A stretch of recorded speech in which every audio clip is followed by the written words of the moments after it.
Welcome to Sunday Morning Quarterback with Jay Stockwell and Bob Frady. How are you, man? Hello, Jay Stockwell. I'm better than your car, that's for sure. Oh, do I have a story to tell you? Tell me a story. By the way, I'm just got back from Gloucester, Massachusetts, your neck of the wave. Gloucester, Massachusetts. I have a lot of relatives from Gloucester, and they talk like this. Oh, my God. Robert or Bob or whatever you call yourself. How are you? It's nice to see you. Let's get some lobsters and some steam. It's very nice. So I was really excited for this trip because it's with a very senior client who will go nameless. But he took me to the Myopia Hunt Club. Have you ever heard of that, Big Bob Frady? I have. Top 100 golf course in the United States of America. I lose my vision on that course sometimes. I get rather myopic. And so I was really, really excited to go. And then we had a big AI meeting with a client who will also go nameless, which went really well. Super excited about our acquisition of Arts AI, by the way. But that's a separate topic, not for this podcast. But it was a great trip on both fronts. But I was leaving to go to the trip at 5:45 a.m. And the night before, George and I had been to Nebraska, so both our golf clubs were in there because we'd played golf with Uncle Pat and Uncle Vern down in Omaha last Friday. So I go out there to take George's clubs out on Monday night, and I accidentally left the Suburban trunk open, right? So I get out there the next morning, and the car is beeping. It's beep, beep, beep, beep, beep. So I'm like, okay, the car has power. Help Just needs to be. Help me! Help me! So what do? I put my clubs and my bag and my computer bag, my roller and my computer bag in the back, and I shut the back. Well, guess what? Because it's been open all night, the battery is dead, completely dead. Okay, and I can't get in. So there I am, and I thought I put my little sort of to-me man purse in there too, which keeps my phone and my keys and my AirPods and everything, and so I'm like, where's my phone? And I finally realized that I'd set it on top of Betsy's car, so I had it. So I called OnStar and I had them try to start the car. No. Had them try to unlock the car. No. Car's dead. There's no power. Right? They can't do anything with it. Yeah. So they were like talking roadside assistance, and then I remembered, hey, wait a minute, the key has a manual thing, and so I went and did the manual key and got in the front of the car through the manual key. By now it's 7 o'clock or 6 o'clock. Flight leaves in 1 hour at 7, and I get in the car right around 6, and I order an Uber right before that, but I forget to push the final button on Uber. So it takes me 5 minutes to get in the car, crawl to the back, open the back door, get my bag, my computer bag, and my golf bag all out via the side door and ready to go. And I thinking right then about Uber's going to be pulling up. Well, I get outside. Well, I hadn't ordered it yet. So now it's 6:05 and hit the Uber. Thank God they were within 5 minutes, and they picked me up at 6:10. Flight leaves at 7. Right. So I'm like, oh boy. And so I said to the guy, I said, dude, we got to go. We got to go. Get to the airport. No line whatsoever. Go right up to the first class, the station. And I said, ma'am, I'm running late and I need these clubs because I'm playing golf today. And she just did it. She didn't even weigh them. She just put the tags on, got the clubs to the back. And it gives you a little bit of confidence when you get the text from Delta that says your bags are on board. Yep. And of course, Very I was nice. at gate 20. So it was a long walk. Like G62 or something like that. Where you're just Yeah. forever. So I finally got there, but it all turned out. And then on the way home, the Uber driver helped me jump the car, found jumper cables. I thought I had a pair. Turns out I have 2 pairs of jumper cables, and got my car started this afternoon, and everything's well and good now. But what a Here's a curveball. joke for you, Jay Stockwell. What do Jeff Sims and Jay Stockwell's Suburban have in common? Neither one starts. Exactly. So, by the way, this is a Myopia Hunt Club jersey that I was given there when I went in that round. What a great course. Very relevant for the good 1865, Bob. 3 so U.S. the course Opens. Is like 3,000 yards long? It's 6,700 yards. Yeah. And they've offered to do the U.S. Open there multiple times. Of course, they'd have to change it, but the membership has resisted that because they like the character of it. That's a very New England thing. Listen there, mister, in your U.S. Open, I don't think we're going to let you have your tournament here because we don't want to change a damn thing. Very New Englander. Yes. Not like the Gorton's fishermen. Gorton's of Gloucester says no. Gloucester was impressive, really. So apparently, I stayed at the Beaufort Hotel. It just didn't have a nice hotel, and apparently the guy that owns New Balance built the hotel, and it's a nice hotel, dude. This is something you got to take Mrs. Frady out there and visit this place because it was cool. I'd love to. Be great. Okay, let's move on. Yeah. Yakking. We're yakking here. So anyway, good to be back. So we got a game this week, UB, and it's versus Purdue. I would been pretty optimistic about the schedule, but we've got a little wrinkle in that we had a pretty big set of injuries here last weekend. And it looks like our offensive line is, 3 guys go down, 2 out for the season. That's why I'm not wearing a hat right now, is because my hat went on the injured reserve, so I have to wait for the hat to heal up to fit back on my big melon. I did have to say the forehead's looking, pretty good. Like I could write some plays on there, and you could write a freaking opus on this forehead in normal size type. You could have like a mini series on here, like all 8 episodes could go up there. I could write the 44-yard belly option play and draw the pass for 40 on that melon. It would only go this far. You'd still have extra melon. You could write 2 passes on there if you wanted to. So we got a challenge this week. The stats, the Husker Max stats are in our favor though. Again, Pro Football Focus has us ranked at like 52. They're ranked at like 69.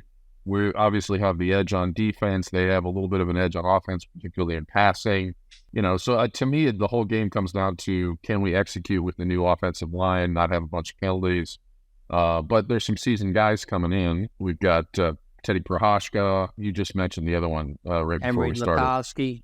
Letowski, yeah. Hopefully the stats advantage.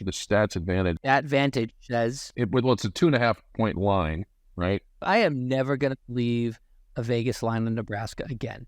Staying away from it. I'm still bitter about last week and missing out. But Matt, I saw an interview with Matt Rhule talking about the game, and he's like, this is a very, very even match. Oh, no doubt. Especially now with so many injuries. Yeah. Billy Kemp is out too, I think. So he's got a very simple approach. It's like, it's going to come down to who plays better. Forget all the stats. Like, guys, just go out and play. Win the down. Win every down. I really like this, how Matt, really focuses guys on what's right before them instead of, the getting bowl eligible, potentially competing for the Big Ten. Just win the game, win the down, win the day, get better, get 1% better. And that's such a theme. And every time I listen to him, it is a wonderful way. It is the best way to live. Handle what's in front of you. The future will take care of itself. Plan appropriately, but it's a very stoic way to live. I like it. It's like, just handle your business. Don't worry so much about stuff you can't control. No free suffering allowed.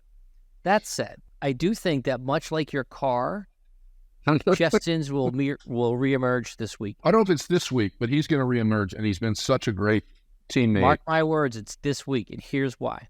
Because of the injuries on the offensive line, they're going to end up stacking the box. And when they stack the box, somebody's going to get a little injured. Now, it might be just for a couple plays, but I do think we'll see a sighting with a helmet on the field of Jeff Sims. And then it opens up the pass, because he is a better passer, sometimes to our team, sometimes to the other team. But he is a better passer than Harburg is. Let's say this. He's got a stronger arm. He does. I would say Harburg has been more accurate. Although he threw an interception last week. Listen, I watched last week's game, and I'm not. The fan in me is happy that they won. Not a coach. Not going to worry about it. But I would say that you will see a sim sighting this week. That's my prediction for the game. Okay, I like it. So, here's just a few specific things. First of all, we didn't. Emmett Johnson played really well last week. That's your guy. He's from Minneapolis here. So yeah, Holy Angels. He's up here, and I've got friends that know him. Actually, one of our friends, Blake Nixon, knows him really well, and he had, I think, a breakout game last week. So my guess is we're going to see that bad. It was funny though, because when you watch it, it didn't seem like he was doing much, and then all of a sudden you look up, he's got 70-something yards and rushing. It's like, where did that come from? So good for him. Glad to see it. So Purdue's total defense is ranked 91, and their rushing defense is ranked 80. Ours is ranked 4. So they're giving up 153 yards a game. So I think they're gonna run the ball. Their passing efficiency on offense is 120. So they win that one, and passing offense 232. But it's a bunch of short yardage plays. So they're gonna run the wheel routes. They're gonna run guys out of the backfield, and so their passing total offense. Passing offense is 232, rushing offense 139, total offense 371. That's ranked 78th. We're ranked 105. So they have a slight edge on offense in the pass game, but I like our defense to be able to handle it. And so I don't think they've encountered a defense like ours up to this point. Ohio State had a pretty good defense. That's true. It's who knows. Who knows? Yeah. I have a guess, though. Would you like to hear my guess? Sure, I would. I don't think that Purdue's going to score more than 10 points. I think Nebraska may score 11. So my prediction that's your call? Is 14-10 Nebraska. I'm gonna go a little better than that for 2 reasons. Number one, again, I think the emergence of Emmett Johnson is going to give our running game another dimension that it hadn't had. And I think Malachi Coleman's going to get some more looks this week. And I think that the fans of Nebraska can be sure of one thing. That is, they're going to have to hold their breath for most of 3.5 quarters to figure out who's going to win this game. It's going to come down to something in the fourth quarter. Everyone's going to be like, oh, not again. Yeah, pretty much. So what's your number? I'm going to say 21-10 because I think we're going to do better on. I think our rushing offense is going to be good. I think we're going to get Malachi another touchdown. And the defense. The reason why I'm wearing the black jersey today, I'm wearing my black Nebraska shirt because the black shirts will be the story of the game. Black shirts will will this team to victory over Purdue. They will harass and intimidate the Boilermakers because the Boilermakers may need a few Boilermakers during the game to stave off the pain that they're going to feel inflicted by the black shirts. It's although the Boilermakers is a unique name. It's like it's a team named after a drink, or is the drink named after the team? I don't know. But my dad used to drink Boilermakers all the time, and like what other teams are named after a drink? Do you have like the Martinis anywhere? Or do you have like the gin and soda anywhere? Do you have the Stockwells anywhere? Oh, that's just different. I know of no other team with a booze name in the back end. So if our listeners know of any booze named teams, I would love to hit it down in the comments. So I'm looking up the origin of Boilermaker. Okay, the Oxford English Dictionary, widely regarded as the foremost authority on word origins, says the term Boilermaker was first used to refer to the craftsmen who built and maintained steam locomotives in 1834. There you go. Now look up Boilermaker drink. Okay. What is the origin of Boilermaker drink? History. Some suggest the drink gets its name from its popularity among Boilermakers, the 19th century tradesmen who fabricated iron boilers for steamships and steam locomotives. As the legend goes, to cap off a day of work, they would ask for a beer and a shot of whiskey at their neighborhood bars. So they are named after both engineer manufacturers and a drink. That is awesome. Awesome. If we were like that, the equivalent would be like the Nebraska corn squeezins or something like that. We could become the Nebraska corn alcohols. Yeah, exactly. High proof, high octane.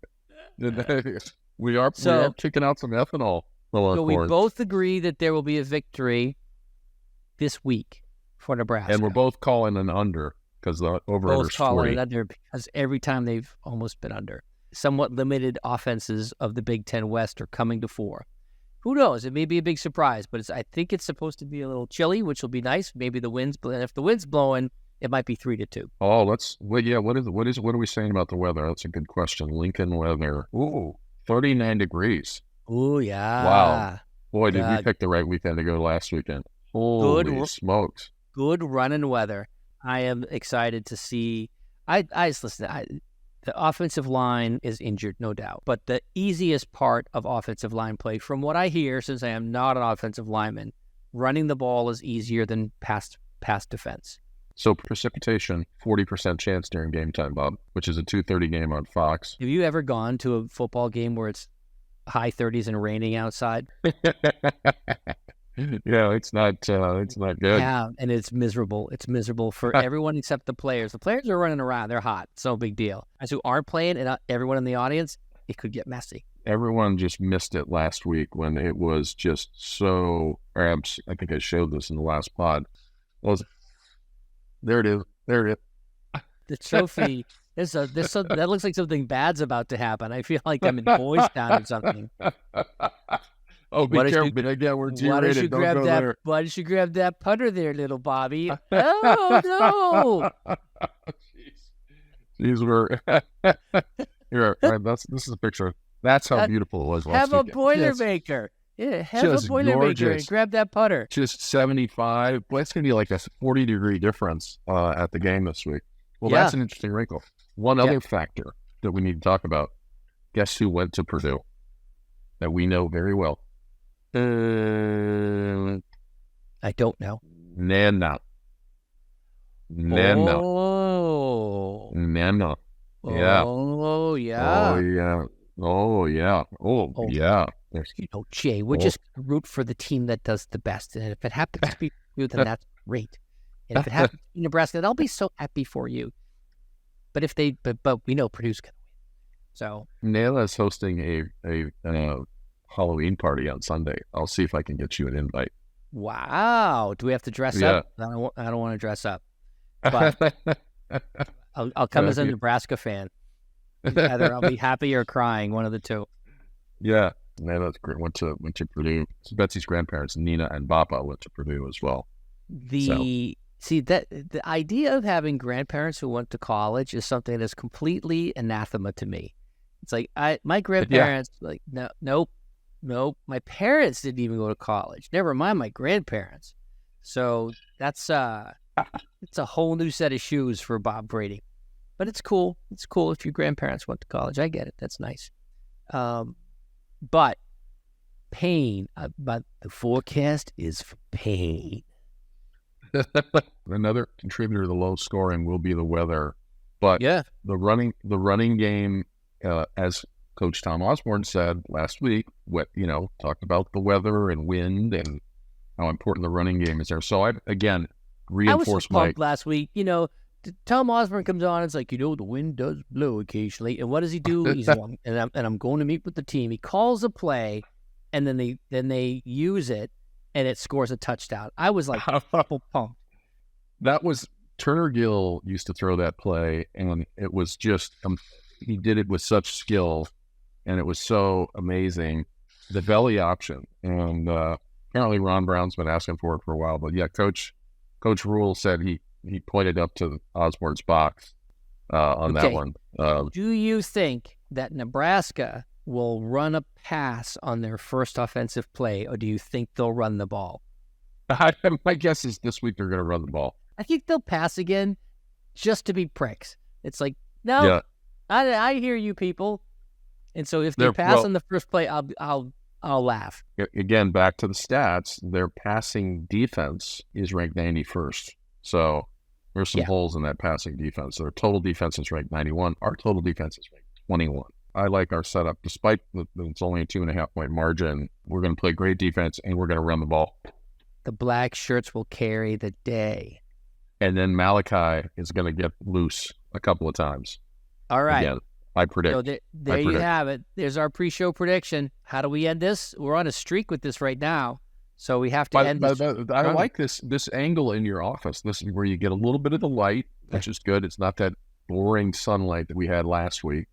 This is a better angle. I like the dark colors of your office there. It's good. Sunlight is never boring. And B, I look good from every angle, Jay Stockwell. Well, certainly the sunlight has a lot of. The reason the lighting looks better is because it has a lot to reflect off of it. Like that's the whole right. Dome. That's right. Exactly. Like the dome. The like dome. You're lighting up half the dome. The dome. Ready? Wait. Here, I'm just going to drop the belly. I'm going to drop the belly option right on your forehead here. There you go. Here we go. There you go. Back to pass. That's not a belly option. It's going to catch right there. All right, take us out. Go Big Red! Got it, guys!